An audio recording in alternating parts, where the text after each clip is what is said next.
So hello and welcome दोस्तों। नमस्कार। तो मैं अपने बारे में बता देता हूँ। मेरा नाम शांतनु कुमार है और 29 अक्टूबर की थर्ड शिफ्ट में मेरा एमटीएस का एग्ज़ाम था।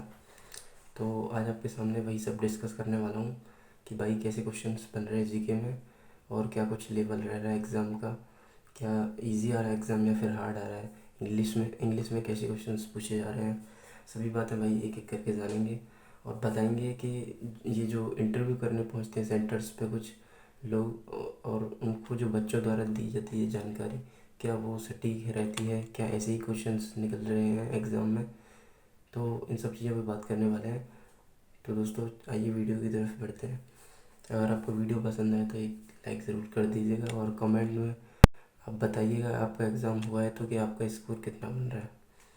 सो दोस्तों जीके की बात करें, देखिए ओवरऑल तो जीके में जो क्वेश्चंस है ना, जो एवरेज एक स्टूडेंट है जिसने जीके लगभग 2-3 महीने ही पढ़ी है, तो उसकी मैं बात करूँ वो कम से कम लास्ट 13-14 क्वेश्चन पे अटक जाएगा। ये लिख के ले लो मेरी बात।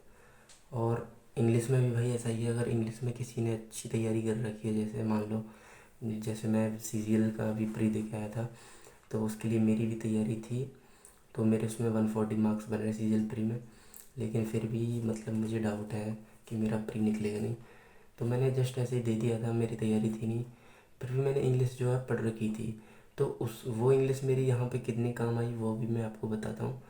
देखो, जैसे मैंने इंग्लिश वहाँ पे पढ़ी थी 4-5 महीने से लगभग मैं पढ़ रहा था, तो इंग्लिश में मेरे मतलब 20 से 22 क्वेश्चन ही निकल पाए हैं। 20 क्वेश्चन 21 क्वेश्चन यही मेरे राइट निकल पाएंगे।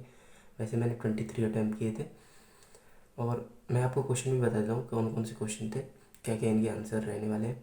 तो आइए शुरुआत करते हैं फर्स्ट जीके के क्वेश्चन से।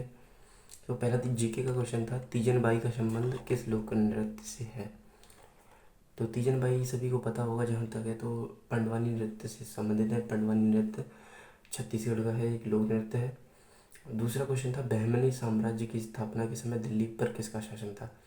तो बहमनी साम्राज्य की स्थापना हसन खान को बहमनी के द्वारा करी गई थी सन 1347 में। उस समय जो दिल्ली पर जिस सुल्तान का शासक था वो था मोहम्मद बिन तुगलक। तो ये एक मॉडरेट लेवल का क्वेश्चन है और मैं इसको मॉडरेट श्रेणी में रखूँगा।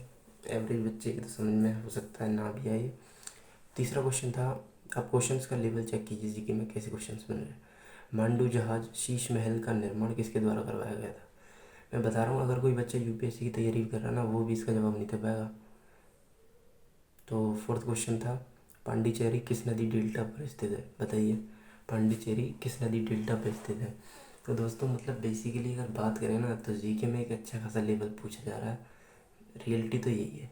और देखो मैं अपनी बता देता हूँ, मैंने दिल्ली पुलिस में एक अच्छा स्कोर किया था जीएस में। 33 क्वेश्चन मेरे ठीक थे, लेकिन फिर भी यहाँ पे मैं 18 क्वेश्चन पे ऑल आउट हो गया।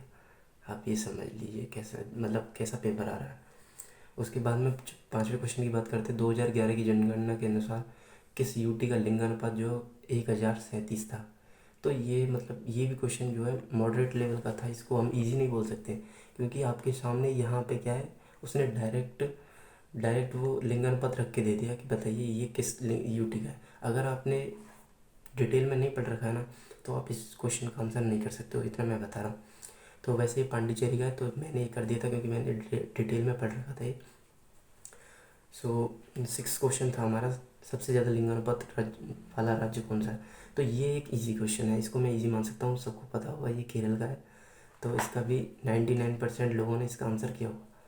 उसके बाद 7th क्वेश्चन की बात कर लेते हैं। अब क्वेश्चन का लेवल देखो, कुचिपुड़ी के लिए 2022 का अमृत पुरस्कार किसे दिया गया। अब हम लोग बेसिकली क्या पढ़ते हैं, हम लोग पढ़ते हैं साहित्य अकादमी, पद्मश्री, पद्म विभूषण, ये सब हम लोग पढ़ते हैं। लेकिन क्वेश्चन मतलब एग्जामिनर ने ऐसा सेट कर दिया, आप लगा ही नहीं पाओगे वैसा। उसके बाद में 8th क्वेश्चन देखिए कि 1856 में विधवा पुनर्विवाह अधिनियम जो लागू हुआ था, उसमें पश्चिम बंगाल से किसने एक अच्छा योगदान, महत्वपूर्ण योगदान दिया था। तो ये भी क्वेश्चन अच्छा था, इसको मतलब हल्के में नहीं रख सकते हम, लेकिन जिसने पढ़ रखा है उसके लिए तो इजी है। तो इसका जो आंसर था वो ईश्वर चंद्र विद्यासागर था। ठीक है, तो इसमें बेसिकली प्रॉब्लम इतनी आई नहीं होगी लोगों को। तो उसके बाद में 9वां क्वेश्चन है कि एम बाल मुरली कृष्णा किस शास्त्रीय संगीत शैली से जुड़े थे।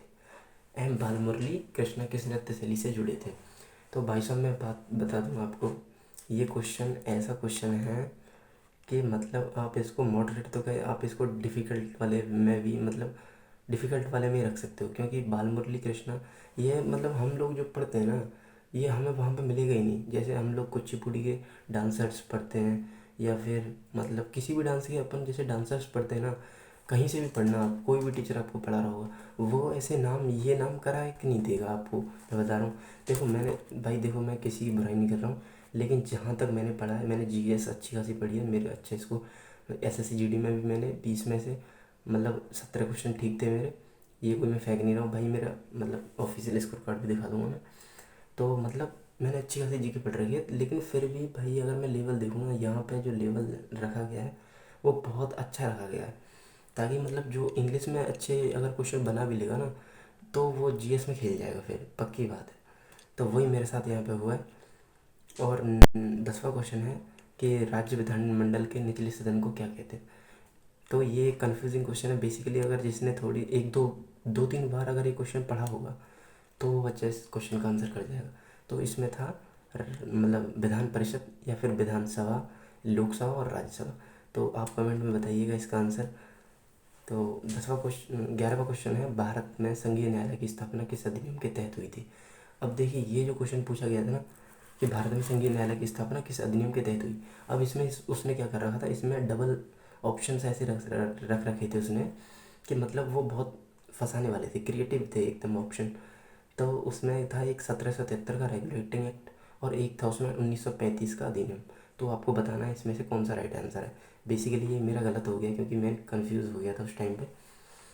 उसके बाद में 12वां क्वेश्चन आपके सामने रखते हैं, जॉन बील मेला किस राज्य विशेष में लगता है। अब बताइए, हम क्या पढ़ते हैं, हम बेसिकली पढ़ते हैं जो बेसिक जो अपने मेले त्यौहार हैं उनको पढ़ लेते हैं, या फिर आप स्टैटिक जीके की कोई भी बुक उठाइए, उसमें ये मेला मिलेगा नहीं, मैं आपको गारंटी के साथ दावे के साथ बोल सकता हूँ भाई।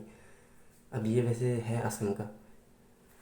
और उसके बाद में 13वां क्वेश्चन है, सरदार स्वर्ण सिंह कमेटी पे, इस पे क्या 4 ऑप्शन दे रखे थे सरदार स्वर्ण सिंह कमेटी पे।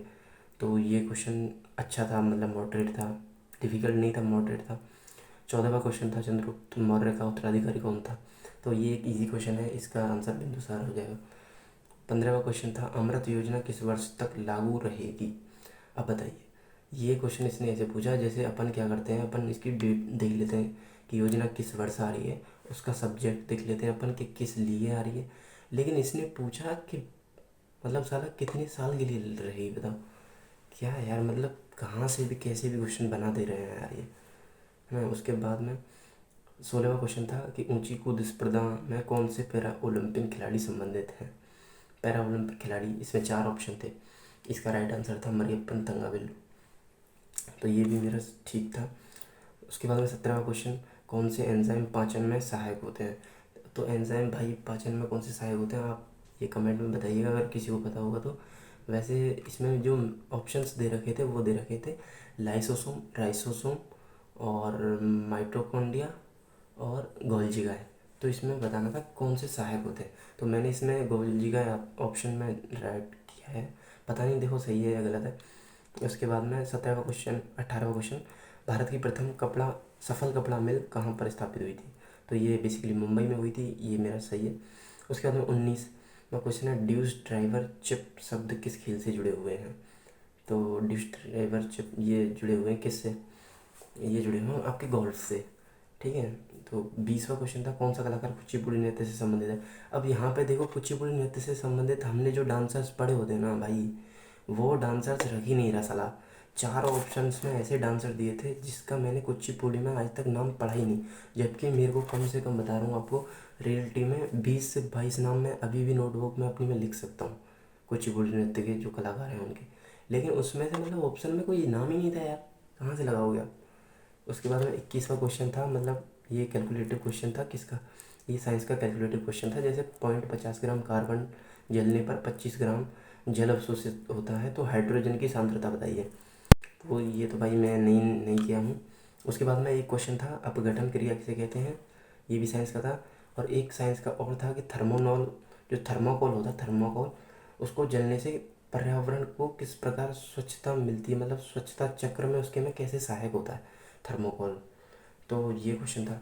उसके बाद में इंग्लिश पे आ जाते भाई देखो, जैसे मैंने इंग्लिश में बताया कि इंग्लिश जो भी इंग्लिश का भाई एनालिसिस देखने आया मेरे पास में, मतलब मेरी वीडियो पे, तो उसको मैं एक चीज़ क्लियर कर देता हूँ। देखो भाई कि 3 सिनोनिम पूछे जा रहे हैं, 2 एंटोनिम पूछे जा रहे हैं, उसके बाद में 2 पूछे जा रहे हैं ईडियम्स, और एक फ्रेज़ है। और आपके जो ज़्यादा क्वेश्चंस हैं ना, 5 से 6 क्वेश्चन वो आ रहे हैं आपके फिल इन द ब्लैंक्स पे।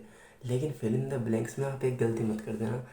एक गलती करोगे कि यार, जो आपने अगर पढ़ रखा है, जैसे प्रोपोजिशंस के ऊपर ज़्यादा आ रहे हैं questions fill in the blanks में, तो उसमें क्या है, अगर आपने अच्छे से पढ़ रखा है तो आप उसका सही आंसर मार्क कर सकते हो। लेकिन अगर आपने नहीं पढ़ रखा है और आप वहाँ पे अगर एलिमिनेट करने की ऑप्शंस को कोशिश करते हो, तो मैं गारंटी दे सकता हूँ कि आप फंसोगे, क्योंकि 4 ऑप्शंस उसने बंदे ने ऐसे रखे हुए हैं सेट करके, मतलब हिला ही नहीं सकते ऑप्शन को। उसके बाद में मैं बताता हूँ आपको, डिग्री से 3 क्वेश्चन बन रहे हैं आपके। डिग्री से भाई अच्छे खासे लेवल के क्वेश्चन बन रहे हैं। ये नहीं है कि मतलब कोई वैसे ही लल्लू चुल्लू क्वेश्चन दे रहा हो, अच्छे खासे क्वेश्चन दे रहा हो डिग्री से। उसके बाद में एंटोनिम, मतलब मैं आपको बता देता हूँ कौन कौन सा पूछा था। परसीवेरेंस का एंटोनिम पूछा था, और ब्रश क्यू का एंटोनिम पूछा था। उसके बाद में सिनोनिम पूछा था एफीमेरल का सिनोनिम, एमनिशिएंट का सिनोनिम, लिचेरस का सिनोनिम। उसके बाद में फील द पिंच का ईडियम, आर्ट ऑफ टीचिंग का वन वर्ड आ रहा है एक, a discrimination on the basis of race, मतलब 2 आए थे, सॉरी गलती होगी। A discrimination on the basis of race और कास्ट, ये मतलब ये भी वन वर्ड था। और एक था इसमें idiom, not a good fit, not a good fit.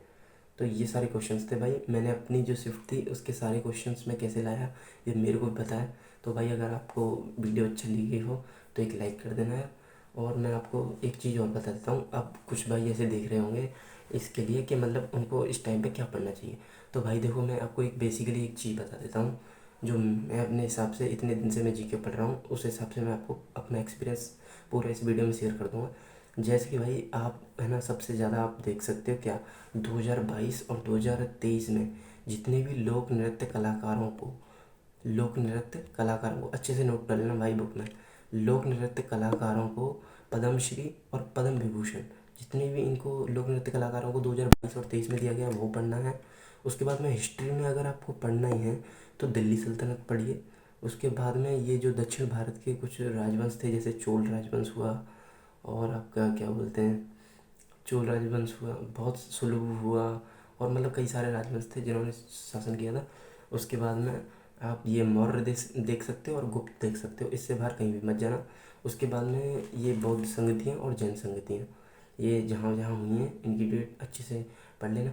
आप भाई जनगणना में बता देता हूँ, जनगणना में कैसे क्वेश्चन, अगर जनगणना को पढ़ना है तो भाई डीप से ही पढ़ना है, क्योंकि इसमें से 2 क्वेश्चन या 3 क्वेश्चन भी बन सकते हैं। क्योंकि मेरी शिफ्ट में ऑलरेडी 2 क्वेश्चन मैं आपके सामने बोल के बता चुका हूँ, तो 2 क्वेश्चन पक्के बन रहे हैं।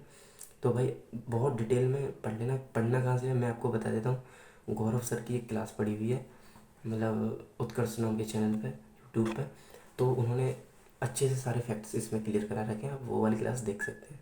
वैसे आप देखने को नवीन सर की भी देख सकते हैं, उसमें भी अच्छा खासा उन्होंने कराया हुआ है। उसके बाद में मैं आपको बता देता हूँ, करंट में आप कुछ भी मत देखना। देखो भाई, अगर सही मायने में मैं अपने तरफ से बताऊँ, मैंने 1 साल की करंट पढ़ी थी यार देखो, पर मेरे को मिला क्या, कुछ भी नहीं मिला भाई। रियलिटी तो यही है। उसके बाद में अगर मैं आपको बता देता हूँ कि जितनी भी कमेटीज़ बनी थी, जैसे जैसे किसी संशोधन के लिए जो भी कमेटी आई थी, जैसे सरदार स्वर्ण सिंह कमेटी आई, या फिर गरीबी के लिए जितनी भी कमेटीज बनी, या फिर आय मूल्यांकन के लिए जितनी कमेटी बनी थी, आर्थिक नीतियों के लिए जो कमेटीज़ बनी थी, उनको आप एक बार अच्छे से देख लेना। और आप देख सकते हो क्या, ये जो अपने रेगुलेटिव एक्ट है ना 1773 से जो चालू होकर के और 1947 तक जितने भी एक्ट आए अपने, 1773 का, 1813 का, 1858 का, 1850 का, और भाई इनको ना डिटेल में पढ़ के जाना, क्योंकि इस तरह से क्वेश्चन आपको कैसे भी बना के दे देगा वो, घुमा के ऐसे बना रहा क्वेश्चन। तो यही सब भाई साहब आपको बताना था, सबको शेयर करना था। और इंग्लिश में आप लोग क्या कर सकते हैं, इंग्लिश में आपको मैं बता दूं, देखो जो ईडियम्स हैं वो बेसिक पूछ रहा है, सिनोनिम भी बेसिक पूछ रहा है, एंटोनिम में थोड़ा सा गड़बड़ है, मतलब प्रपोजिशन अच्छे खासे पूछ रहा है भाई। प्रपोजिशन को एकदम जितना डीप कर सकते हो उतना डीप कर लेना। डिग्री की बात रही, डिग्री को एकदम बहुत ही अच्छे से कर लेना आपको।